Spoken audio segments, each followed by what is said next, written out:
우리 함께 옆 사람과 인사하겠습니다. 함께 예배할 수 있어서 기쁩니다. 함께 예배할 수 있어서 감사합니다. 네, 아멘. 네, 우리가 예배할 수 있는 것이 얼마나 우리에게 기쁨이 되는지 모르겠습니다. 네, 우리 함께 느헤미야 말씀 계속해서 보고 있습니다. 오늘 말씀 느헤미야 11장 말씀입니다. 이제까지 우리 느헤미야에서 예루살렘 성을 세우는 모습을 보아왔습니다. 도저히 아무도 다시는 세우지 못할 것만 같아 보였던 예루살렘 성이 다시 세워졌습니다. 정말 어렵게 성벽이 건축되었고 완공되었습니다. 성벽이 재건된 이후에 이스라엘 사람들은 영적인 회복이 있었습니다. 말씀을 들었고요, 회개하였습니다. 하나님을 찬양하였습니다. 그리고 지난주에는 봉원준 목사님 말씀을 통해 들으신 것처럼 그것을 결단하며 인봉하였다라고 말씀하였습니다. 하지만 이스라엘의 역사는 거기서 끝나지 않았습니다. 완공되었고 결단하였고 인봉하였지만 거기서 끝난 것이 아니라 이스라엘의 앞에는 그들의 삶이 남아 있었습니다. 이스라엘의 삶은 아직 끝나지 않았고 다시 일상으로 돌아가 삶을 살아야만 했습니다. 여러분, 집을 지을 때요, 집을 잘 건축하는 것 매우 중요합니다. 그런데 거기서 끝이 아니죠. 그 집에서 살아가는 것이 필요합니다. 아무리 좋은 자재로 아무리 훌륭하게 지은 집일지라도 시간이 지나면 낡아지게 되어 있습니다. 사람이 살면서 계속해서 끝없이 관리해주지 않으면 그 집은 계속해서 낡아갑니다. 그래서 여러분, 사람이 수년간 살지 않은 집, 계속해서 관리되지 않은 집은 더 이상 사람이 살 수 없는 집이 되어버립니다. 여러분, 예루살렘 성벽이 완성되었습니다. 그리고 이제는 그곳에 누군가 거주하며 예루살렘에 살아야만 합니다. 그래야 진짜로 그 성을 지킬 수 있게 되는 것이죠. 그냥 완공되었다고 끝나는 것이 아니라 누군가 끊임없이 에너지를 넣어주며 관리해 주어야 그 성이 유지될 수 있습니다. 지금이야 생각해보면 이해가 잘 가지 않습니다. 여러분, 예루살렘이 어떤 곳입니까? 이스라엘의 수도, 지금 우리나라로 따지면 서울 같은 곳이지 않습니까? 왜 서울 가서 살려고 하지 않겠습니까? 그냥 서울입니까? 그냥 서울도 아니고요. 하나님을 예배하는 성전이 있는 수도 예루살렘이었습니다. 당연하게 누구나 그곳에 가서 살고 싶어 하지 않을까라는 생각이 들게 만드는 곳인데, 오늘의 본문을 보면 그렇지 않은 것 같아 보입니다. 사실 여러분, 그렇지 않았다는 거예요. 성벽이 완성되었기 때문에 이제는 그곳이 대적들의 공격을 막기에 조금 더 수월해졌을 수도 있을지 모르지만 오히려 대적들이 공격하는 첫 번째 공격 목표가 되었습니다. 그리고 오랫동안 무너져 있었던 성읍이었기 때문에 내부에 있는 기반 시설들은 오히려 제대로 되어 있는 것들이 거의 없었습니다. 모든 것을 처음부터 다시 만들어야만 하는 상황이었습니다. 그 상황을 느헤미야에서는 이렇게 표현합니다. 느헤미야 7장 4절 말씀입니다. 그 성읍은 광대하고 그 주민은 적으며 가옥은 미처 건축하지 못하였음이니라. 이것이 당시 예루살렘의 상황이었다라는 것입니다. 둘러있는 성벽은 완성되었지만 그 안은 사람이 살만한 곳이 되지 못하였다라는 것입니다. 예루살렘은 광대하여서 할 일들이 많이 있었습니다. 그런데 살 집이 거의 없었습니다. 이때, 힘든 그때 예루살렘 성을 지키는 사람들이 있었습니다. 그 사람들을 통해 하나님의 거룩한 성 예루살렘이 지켜지고 있습니다. 여러분, 예루살렘에 거주할 사람, 그 사람은 어떤 사람들입니까? 첫 번째로 하나님의 성 예루살렘을 지켰던 사람들은 순종하는 사람들이었습니다. 하나님은 순종하는 이들을 통하여 하나님의 성을 지키십니다. 느헤미야 11장 1절과 2절, 우리 아까 앞서 읽었던 본문 말씀인데요, 11장 1절과 2절 말씀 다시 한번 읽어보도록 하겠습니다. 한 목소리로 읽습니다. 시작. 백성의 지도자들은 예루살렘에 거주하였고 그 남은 백성은 제비 뽑아 10분의 1은 거룩한 성 예루살렘에 거주하게 하고 그 10분의 9는 다른 성읍에 거주하게 하였으며 예루살렘에 거주하기를 자원하는 모든 자를 위하여 백성들이 복을 빌었느니라. 본문은 예루살렘에 거주하게 된 사람들에 대하여 말씀해 줍니다. 첫 번째는 어떤 사람들이었느냐? 백성의 지도자들이었습니다. 백성의 지도자들은 앞선 본문들을 볼 때 아마 그 지도자들은 이미 공사를 진행하면서 이미 이주해 왔던 것으로 보입니다. 지도자들은 앞장서서 다른 이들이 들어오기 불편해하는 그 성읍에 들어와 거주하였습니다. 그리고 그렇게 들어왔던 그들은 공사가 끝났음에도 불구하고 여전히 그곳에 남아 예루살렘 성을 지키고 있었습니다. 이스라엘에는 모범을 보이는 지도자들이 있었습니다. 그리고 그 다음으로 이야기되는 사람들은 제비 뽑은 사람들입니다. 백성 중에서 10%의 사람들, 제비를 뽑아 성에 거주하기로 결정하였습니다. 여러분, 제비를 뽑는다라는 것이 무슨 뜻이냐면 그 뽑히는 사람에 대한 결정권을 누구에게? 하나님께 맡깁니다라는 의미를 가지고 있습니다. 하나님께서 결정해 주신 대로 우리가 순종하겠습니다라는 것입니다. 그리고 10%, 10 중에 하나, 이것은 특별한 의미가 있습니다. 여러분, 마치 11조처럼 10개 중에 하나를 하나님께 드림으로써 내 모든 것이 하나님의 것입니다 라는 것을 고백하는 것처럼 백성 중 10 중에 하나를 하나님의 성, 거룩한 성 예루살렘에 거주하게 하면서 우리의 모든 백성이 여기에 있는 것과 같습니다 라고 고백하고 있는 것입니다. 모든 이스라엘이 한 마음으로 성읍에 남아 있었음을 고백하고 있습니다. 그렇게 뽑힌 10%의 사람들이 성에 남아 성을 지켰습니다.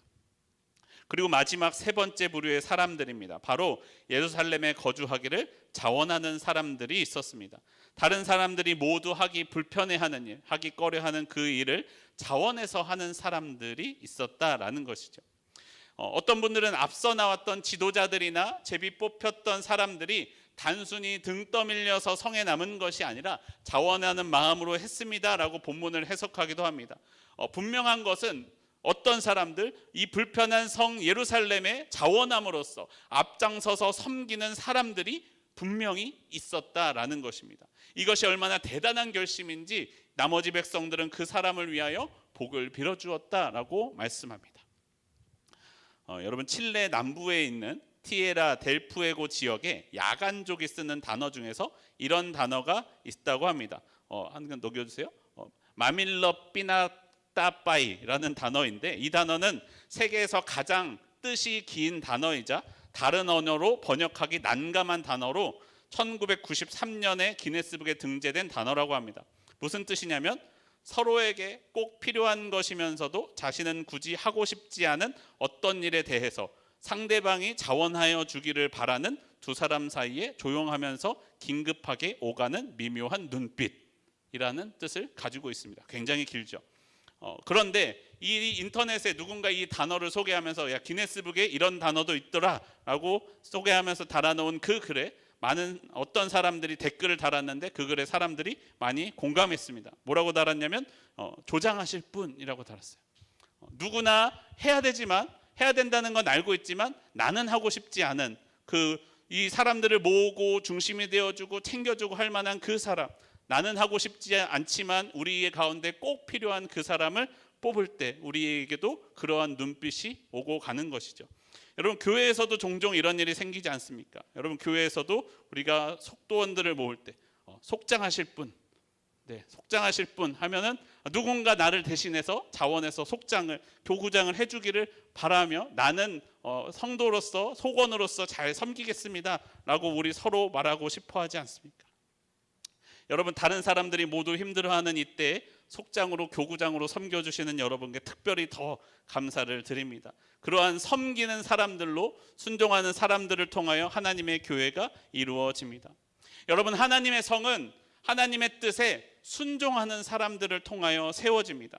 하나님이 때로는 그러실 때도 있습니다. 강권함으로써 역사를 이루실 때도 있습니다. 그런데 하나님의 나라는 대부분의 경우에 자원하는 사람들을 통하여 세워집니다.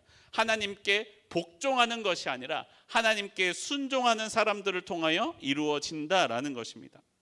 사랑하는 성도 여러분, 우리의 삶은 어떻습니까? 우리의 삶은 하나님께 복종하는 삶입니까? 아니면 하나님의 부르심에 순종하는 삶입니까? 꼭 하고 싶지는 않지만 해야 하니까 등 떠밀려서 하는 복종을 하고 있습니까? 아니면 누군가 해야 한다면, 하나님이 기뻐하시는 일이라면 제가 하겠습니다 라며 하는 순종입니까? 이사야서 6장 8절에서는 이렇게 말씀합니다. 내가 또 주의 목소리를 들으니 주께서 이르시되 내가 누구를 보내며 누가 나를 위하여 갈꼬 하시니 그때 내가 이르되 내가 여기 있나이다 나를 보내소서 하였더니. 여러분, 하나님께 순종하는 것은 거저되는 것이 아닙니다. 우리의 헌신이 필요합니다. 여러분, 헌신이 필요합니다. 헌신 말고요, 마음을 드리는 것 말고요, 헌신, 몸을 드리는 것이 필요합니다. 그래서 헌신은 헌신, 몸신자를 사용합니다. 마음만 드려서 되는 것이 아닙니다. 우리의 몸을, 우리의 삶을 드려야만 합니다. 그리고 그곳에 하나님의 성 예루살렘에 그때의 진짜 성의 회복이 시작됩니다. 로마서 12장 1절에서는 이렇게 말씀합니다. 그러므로 형제들아, 내가 하나님의 모든 자비하심으로 너희를 권하노니 너희 몸을 하나님이 기뻐하시는 거룩한 산 제물로 드리라. 이는 너희가 드릴 영적 예배니라. 여러분, 우리가 하나님께 헌신된 삶을 살기를 소원합니다. 그저 마음으로만 응원하는 사람이 아니라 몸과 마음으로 헌신된 삶을 살기를 소원합니다. 하나님께 등 떠밀려서 하는 복종하는 삶이 아니라 하나님의 부르심에 순종하며 하나님과 함께 가는 삶이 되기를 소원합니다. 이러한 우리의 순종을 통하여, 우리의 헌신을 통하여 하나님의 성이 세워지는 일에 함께하는 저와 여러분의 삶이 되기를 소원합니다.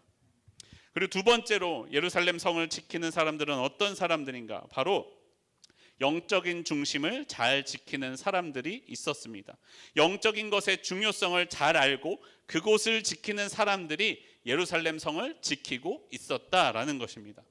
느헤미야 11장 4절 이하에서는 예루살렘 성을 지킨 사람들의 명단이 나옵니다. 거기에는 먼저 백성의 지도자들이 있었습니다. 그리고 제비를 뽑아 뽑힌 백성들이 있었습니다. 그리고 성문지기들이 있었고요. 그리고 그 이후에 그 외에 나오는 사람들은 명단은 대부분 예배를 섬기는 사람들이었습니다. 제사장 그룹과 전에서 일하는 사람들과 레위 사람과 기도할 때 감사의 말씀을 인도하는 사람, 그리고 노래하는 사람들, 그 사람들의 명단이 나열되고 있습니다. 여러분, 이 사람들이 이곳에 남았던 이유는 무엇입니까? 여기에 있는 것이 그들의 삶에 더 유리했기 때문에, 그들의 경력을 적기에 더 유리했기 때문에 그렇습니까? 그렇지 않다라는 것입니다. 이제 막 회복된 이스라엘의 신앙이 과연 예전처럼 돌아갈 수 있을 것인가 의문을 가질 수밖에 없었던 때입니다. 과연 예전처럼 회복되어서 내가 성전에서 예배를 드리는 것만으로도 먹고 살 수 있을까? 나의 삶을 유지할 수는 있을까? 고민해야만 했던 때라는 것입니다. 내가 이곳에 남는 것이 유리할지, 아니면 내가 고향으로 돌아가 농사를 짓는 것이 나의 삶에 더 유리할지 고민해야만 하는 그때였습니다. 물론 여러분, 그때 당연하게도 당시에 땅을 가지고 있던 고향으로 돌아가 농사를 짓는 것이 그의 삶을 더 풍족하게 해주었을지도 모릅니다. 그것이 더 유리했을지도 모릅니다. 그러나 그럼에도 불구하고 그들은 그곳에 남았습니다. 그리고 그곳에서 예루살렘 성을 지키며 예루살렘 성전을 지키며 하나님께 예배를 지키는 삶을 살던 사람들, 그 사람들이 그곳에 있었습니다. 그 사람들은 그곳에서 영적인 예배를 위하여 자신의 온 삶을 드렸습니다. 여러분, 우리가 영적인 체험, 한번 영적인 체험을 하는 것도 무척 감사한 일입니다. 그럴 때 하나님, 내가 이렇게 하겠습니다 라고 결단하는 것도 중요한 일입니다. 그런데 여러분, 더 어려운 것은 무엇입니까? 내가 그렇게 결단을, 내가 헌신한 그 헌신을 지켜나가는 것이 우리에게 더 어렵다라는 것이에요. 내가 오늘 하루 그렇게 살 수 있습니다. 내가 내일까지 그렇게 살 수가 있습니다. 그런데 내가 오늘도 살고 내일도 살고 한 달을, 1년을, 10년을 그렇게 사는 것은 그렇게 쉬운 일이 아니다라는 것입니다. 내 삶에 남아있는 숙제이지요. 그것을 내가 지켜나가야만 하는 삶이 우리 가운데 남아 있었고, 그것을 지키는 사람들이 예루살렘 성을 지키고 있었다라는 것입니다. 제가 어린 시절만 해도요, 많은 집회들이 있었습니다. 가는 집회마다 사람들이 넘쳐났어요. 진짜 꽉꽉 차서 앉을 자리가 없었어요.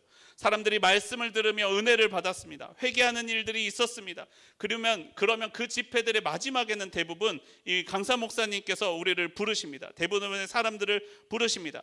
하나님 앞에 온전한 백성으로 헌신하실 분들은 모두 일어서십시오. 선교사로 헌신하실 분들 일어서십시오. 학교에 돌아가 학원 선교사가 되겠다 작정하시는 분들 일어서십시오 라고 이야기하면요, 많은 사람들이 일어나 눈물을 흘리면서 기도하며 아멘, 주님 제가 가겠습니다 라고 기도하며 부르짖습니다. 이러한 부르심에 많은 사람들이 일어나 아멘하며 헌신합니다. 눈물을 흘리며 기도하죠. 그런데 그렇게 일어섰던 사람들 중에 많은 사람들이요, 일상으로 돌아오면 그 모습이 어디로 갔는지 없어지는 경우들이 있었습니다. 저 형이 그때 눈물 흘리며 기도했던 형이 맞는지, 저 누나가 그때 헌신한다고 일어섰던 사람이 맞는지 이전과 다를 것 없는 모습이 되어 버린다라는 것이죠. 그때 헌신했던, 그 집회 때 헌신했던 나의 마음은 온데간데 없어지고 다시 자신의 욕심을 따라서 내 세상을 따라서 내 삶이 원래대로 돌아가 버리는 경우들도 많이 있었다라는 것입니다. 그 중심을 제대로 지키지 못하고 있는 것이죠. 뭐 저라고 달랐겠습니까?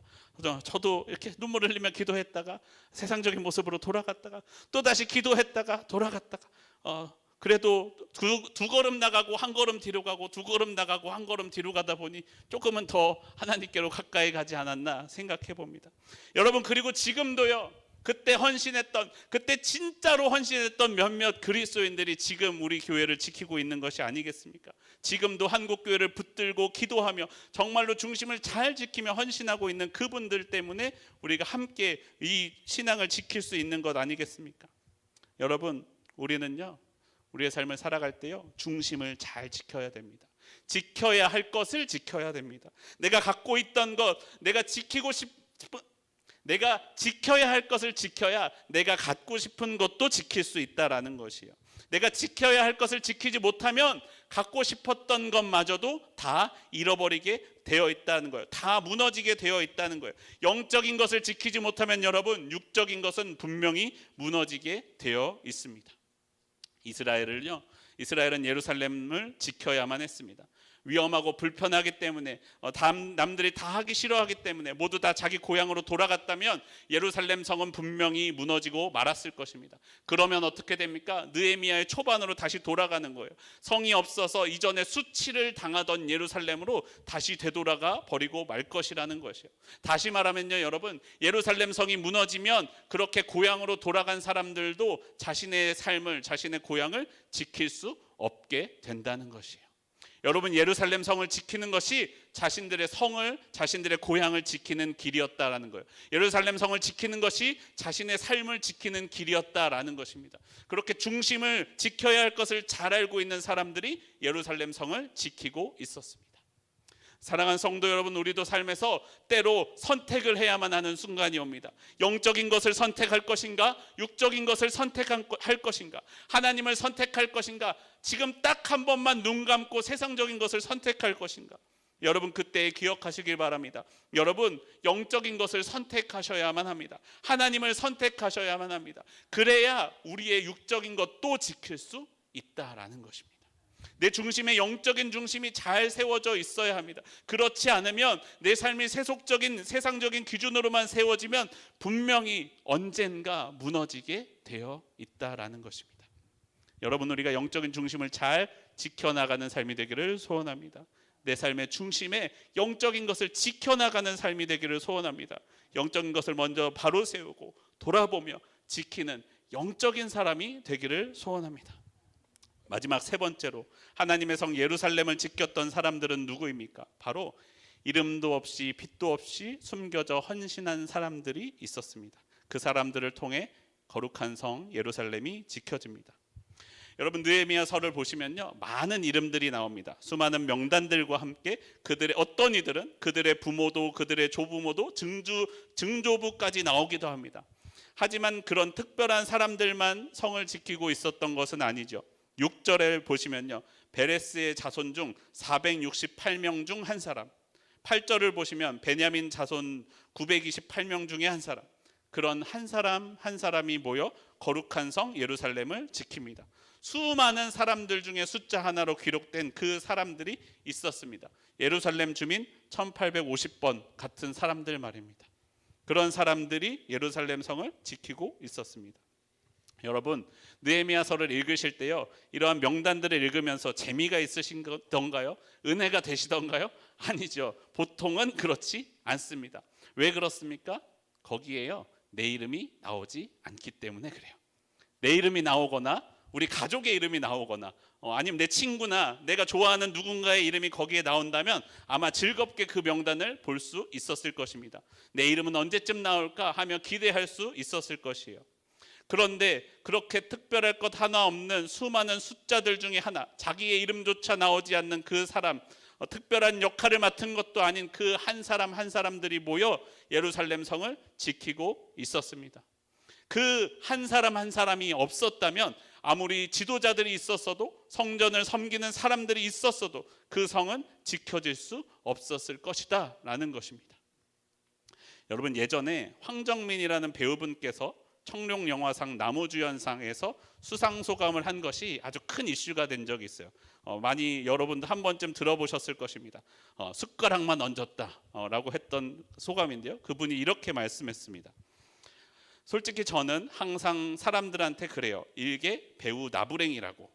왜냐하면 60명 정도 되는 스태프들과 배우들이 이렇게 멋진 밥상을 차려놔요. 그러면 저는 맛있게 먹기만 하면 되는 거거든요. 그런데 스포트는 제가 다 받아요. 그게 너무 죄송스러워요.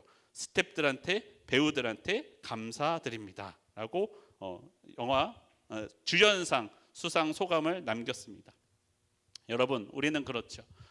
주목받기를 좋아하지, 조명받기를 좋아하지, 조명 비추는 일을 좋아하지 않습니다. 차려진 밥상에 숟가락 얹기를 좋아하지, 남을 위하여 상을 차려주는 일을 좋아하지 않습니다. 섬김 받기를 좋아하지, 섬기기를 바라지 않습니다. 그런데 여러분, 때로는 내가 하는 어떤 일이 남들의 주목을 받지 못하는 일일지도 모릅니다. 남들에게 특별한 대우를 받지 못하는 일일지도 모릅니다. 하지만 여러분, 그 한 사람이 없으면 그 영화는 이루어지지 않는다라는 것이에요. 여러분, 아무리 뛰어난 사도 바울이라도요, 사도 바울을 위하여 중보하는 이들과 사도 바울을 연보로 섬기는 이들과 사도 바울을 물심양면으로 쫓아다니며 도와줬던 그 사람들이 없었다면 사도 바울도 그 위대한 역사를 이루지 못했을 것이다 라는 것입니다. 여러분, 그렇게 이름도 없이 빛도 없이 섬기는 그 한 사람, 여러분, 세상은 그 한 사람을 기억하지 않을지 몰라도요, 하나님은 기억하고 계십니다. 세상은 1등만 기억하는 더러운 세상이라고 이야기하지만 하나님은 그 한 사람 한 사람을 모두 다 기억하고 계시다라는 것입니다. 그리고 그 사람의 섬김에 대하여 하나님이 분명히 반드시 갚아 주실 것이다 라고 우리에게 말씀함을 기억하시기 바랍니다. 그 섬김으로 하나님의 나라, 하나님의 거룩한 성을 지켜나갈 것입니다. 여러분, 하나님의 성 예루살렘을 지키는 사람들이 있었습니다. 먼저 헌신된 사람들이 있었습니다. 하나님의 부르심에 순종하며 하나님과 동행하는 사람들이 있었습니다. 여러분, 그리고 영적인 중심을 지키는 사람들이 성을 지켰습니다. 중요한 선택의 순간에 세상을 선택하지 아니하고 하나님을 선택하는 사람들이 있었습니다. 그리고 세상은 기억해 주지 않을지 몰라도 하나님께서 기억해 주실 것을 믿으며 이름도 없이 빛도 없이 그 자리를 지킨 사람들이 있었습니다. 여러분, 이런 사람들을 통하여 하나님의 나라가 세워집니다. 우리의 삶이 하나님의 나라를 지켜나가는, 하나님의 나라를 세워가는 삶이 되기를 소원합니다. 어렵게 세워진 하나님의 성이 말씀과 찬양으로 결단으로 세워진 그 성읍이 우리를 통하여 계속해서 지켜나가기를 소원합니다. 우리의 삶이 그 성을 지켜가는 삶이 되기를 소원합니다. 우리 함께 찬양하고 기도하겠습니다.